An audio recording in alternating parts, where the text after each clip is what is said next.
Olá você que nos acompanha, esse é o seu jornal antijurídico, coisas que você precisa saber, versão especial em podcast, numa série dedicada à criminologia e ao abolicionismo penal. Isso vai ser uma espécie de curso livre de criminologia crítica para quem não sabe nada. Um material comemorativo pelos mais de 20 mil inscritos no YouTube, 10 mil seguidores lá no Instagram e cento e tantos outros fiéis apoiadores do canal lá do nosso Apoia-se. Ao longo desses episódios eu vou apresentar diversas teorias criminológicas, seus contextos históricos, principais autores, ideias e conceitos que influenciaram e influenciam até hoje o direito, os políticos, as políticas e influenciam até a forma como você entende o que é crime e entende o que é um criminoso. Decidi fazer essa série em formato de podcast porque para mim é mais rápido de editar, então eu consigo intercalar essa série com os vídeos do canal e também porque podcast é o novo rádio, é mais intimista, tá na moda, dá pra ouvir no trabalho, no metrô, andando de bicicleta, deitado na cama, enfim, do jeito que você quiser. Mas o objetivo principal desse curso livre de criminologia crítica para quem não sabe nada é fornecer mesmo uma base e um ponto de partida para quem se interessa pelos temas do meu canal, como judiciário, ST-Foda-se, abolicionismo, direito penal do inimigo, populismo penal, lawfare e tudo mais que tem a ver com tudo isso.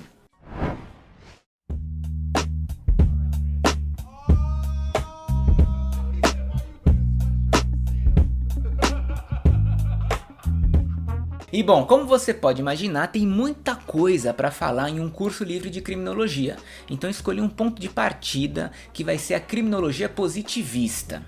Existem outras escolas de pensamento antes dessa, como a criminologia clássica, que vem com a Revolução Industrial, com o capitalismo burguês, com o iluminismo e que tem como principal ícone Cesare Beccaria. Mas essa é uma escola que sempre vai aparecer meio que em todos os programas, então eu decidi começar pela criminologia positivista e mesmo não começando exatamente pelo início, eu garanto que tudo vai fazer sentido. Neste episódio vocês vão conhecer, se é que já não conhecem, o trabalho de Cesare Lombroso, a influência que as pesquisas dele tiveram no Brasil através de Nina Rodrigues e como que muito da ideologia desses dois caras continua viva até hoje, tanto no nosso pensamento criminológico, como nas nossas leis e nas nossas políticas de segurança pública.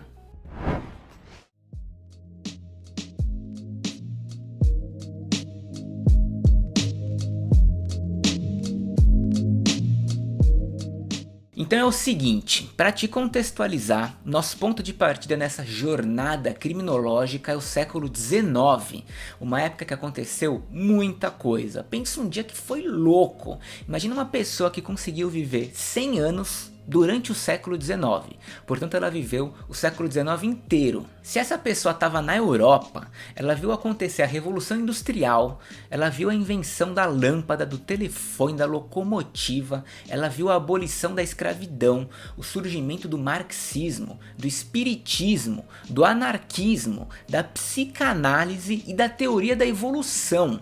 Imagina o bug que não deu na cabeça de uma pessoa que teve acesso ao surgimento disso tudo durante a sua vida, meu. Haja drogas pesadíssimas.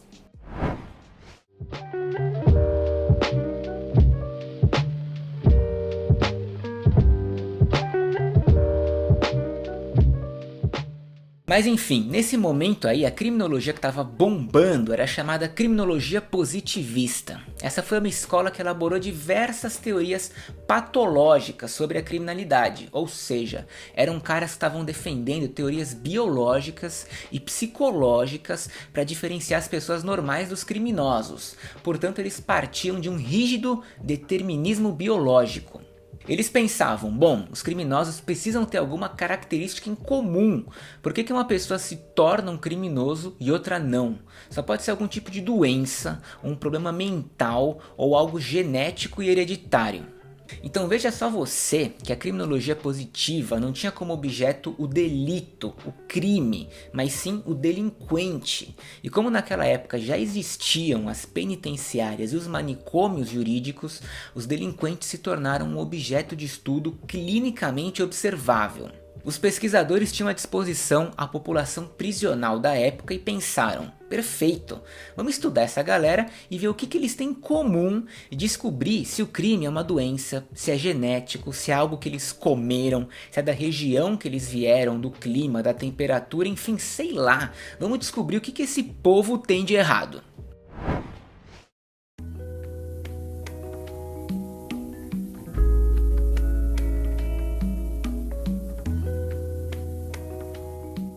Dessa linha de pensamento criminológico, o grande destaque é um cara que muito provavelmente você já ouviu falar, um tal de Cesare Lombroso, italiano, cientista, psiquiatra, criminologista e um cara pra lá de polêmico para dizer o mínimo. Ele foi o cabeça no desenvolvimento de teorias de que o criminoso é alguém mais primitivo, alguém que, sei lá, não evoluiu direito, tá em algum estágio abaixo que as pessoas normais, alguém menos desenvolvido na escala evolutiva. Então olha aí as influências de Darwin nas ideias dele. Lombroso ficou muito famoso por suas pesquisas com criminosos, fazendo medições das suas cabeças, testes de sensibilidade, agilidade, tentando medir a inteligência dessas pessoas, tentando medir o seu senso moral, sua vaidade e até o quão preguiçosos os criminosos eram. O cara estava realmente determinado a encontrar alguma causa para a criminalidade ou uma característica em comum em todos os criminosos. Obviamente que surgiram resultados malucos, como por exemplo a relação que ele fez dos criminosos com as tatuagens, defendendo que elas eram justamente indícios de insensibilidade e selvageria. Quanto mais tatuagens ou quanto maiores as tatuagens, mais perigoso era o criminoso. E se você tinha tatuagens, mas nunca cometeu nenhum crime, isso significava que dentro de você vivia um grande potencial delitivo, ainda que sem cometer crimes, você seria uma constante ameaça. Olha só aí o preconceito da sociedade até hoje com as tatuagens, associando elas à criminalidade. Vai vendo se isso não tem ligação com Cesare Lombroso lá no século XIX, hein?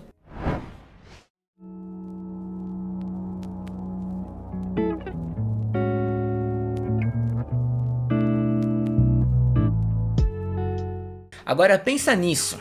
Hoje a gente estabelece certinho as penas para os crimes, né?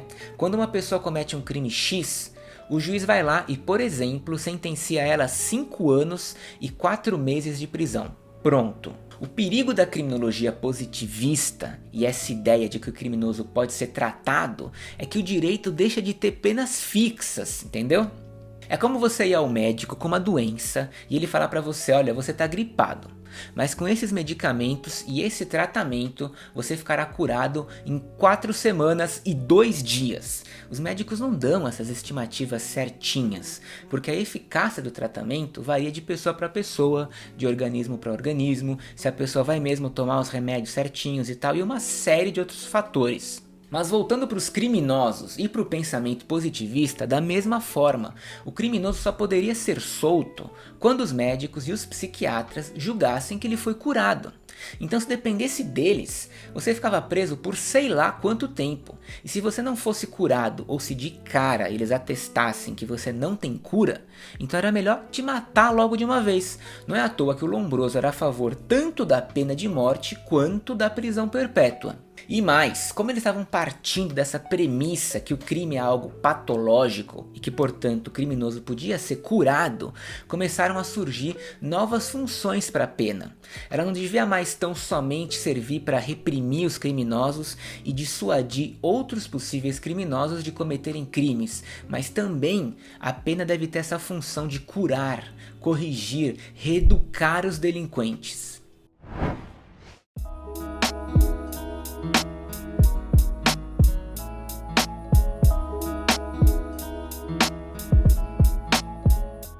Porém, no entanto, todavia, qual que é a crítica que surgiu em relação ao pensamento desses caras, além, obviamente, das suas bases racistas, né?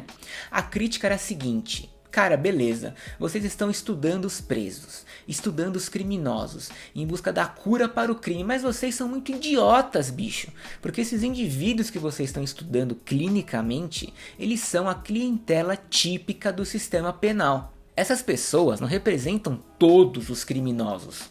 Muito pelo contrário, essas pessoas representam tão somente os criminosos que caíram nas engrenagens judiciárias, na teia da justiça criminal. Pessoas que são selecionadas dentro de um sistema de filtros sucessivos que é o sistema penal. Isso envolve questões de raça, classe, gênero, origem, uma pá de coisa que vocês não estão levando em conta. Resumindo, o estudo de vocês, além de racista e extremamente preconceituoso, ele está simplesmente errado, porque vocês não entendem a forma como o sistema penal funciona e toda a estrutura que foi criada para prender justamente essas pessoas que vocês estão estudando. Não tem nada a ver com doença, problema mental ou genético, tem a ver que vocês não entendem o funcionamento da justiça criminal.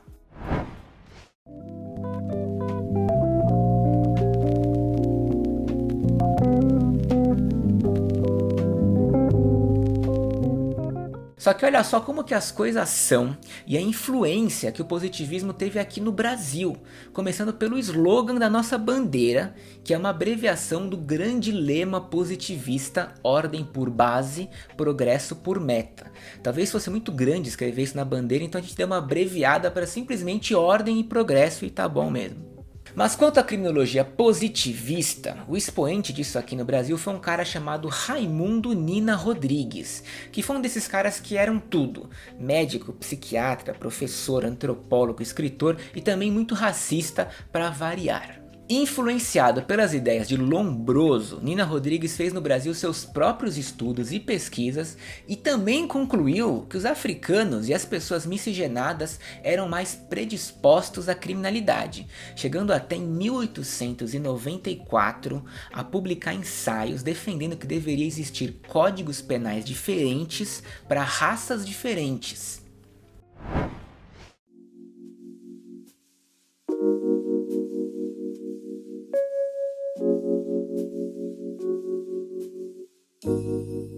Nina Rodrigues também é muito famoso porque foi ele quem solicitou, logo depois do massacre de Canudos, a cabeça do Antônio Conselheiro, porque assim como Lombroso, ele queria analisar o seu crânio, fazer medições e encontrar algo que explicasse a rebeldia e o fanatismo de Antônio Conselheiro. E spoiler sobre o resultado da pesquisa: Nina Rodrigues concluiu que Antônio Conselheiro tinha uma cabeça normal, como a sua e a minha. Imagina a decepção para ele, né? Nina Rodrigues teve um impacto tão grande nas políticas do Brasil que muitas das suas ideias influenciaram o nosso Código Penal de 1940, cuja estrutura é a mesma até hoje. Ele influenciou tanto na quantidade de pena, na caracterização dos criminosos, sua personalidade, sua periculosidade, como também na implementação das medidas de segurança que criam aquilo que eu comentei: penas indeterminadas, a prisão perpétua. E olha só isso, que loucura, em 1923 o Brasil criou o juizado de menores. Quando algum jovem era apreendido, por lei, o juiz do juizado devia aplicar um questionário de acordo com o decreto de número 16.272 de 1923, e nesse decreto tinha as seguintes perguntas que eram feitas aos funcionários e aos agentes que prenderam o jovem. A primeira pergunta era a seguinte: algum ascendente ou colateral é ou foi alienado, deficiente mental, viciado ou delinquente? Olha só que pérola do lombrosianismo, essa noção de que se a criança é um infrator, bom, isso provavelmente deve ser hereditário. Outra pergunta era essa aqui: qual é seu caráter, seus hábitos e inclinações? É cruel, é violento, hipócrita, mentiroso, preguiçoso, desobediente ou desonesto? Sua linguagem é correta ou usa palavrões? Olha só como essas perguntas, além de completamente preconceituosas e estereotipadas, elas vão do nada para lugar nenhum. Mas para a época isso era o ó do borogodó na hora de entender a cabeça de um criminoso.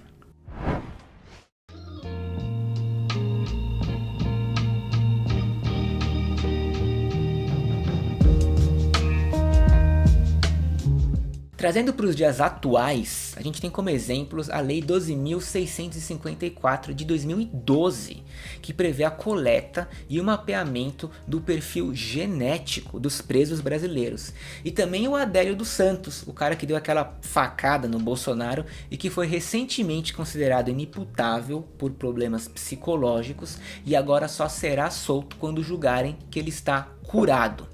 E encerrando por aqui, espero que tenha ficado claro um pouco das origens da criminologia e espero que você consiga traçar esses paralelos da nossa herança da criminologia positivista para os dias atuais, porque isso definitivamente te ajuda a entender melhor o nosso sistema de justiça. Então passe a reparar como que a mídia e esses programas policiais sensacionalistas que eu chamo de A Hora do Terror, como que eles retratam os criminosos. Eles parecem figuras selvagens, extremamente antissociais, com problemas mentais, psicopatas, enfim. E repare como que essa mesma mídia e a indústria no geral do cinema e das séries e tal, como que eles retratam os criminosos brancos, ou os crimes de colarinho branco são retratados. Essas pessoas não parecem mais humanas, ou até super inteligentes, ou você acha que eles também são retratados com essa cara de doentes e bárbaros? Fica aí a reflexão sobre isso e também sobre o nosso preconceito com tatuagens até hoje, beleza? E até o próximo episódio, aprofundando e indo além em conceitos e ideias e noções de criminologia crítica e o abolicionismo penal, beleza? Valeu, falou!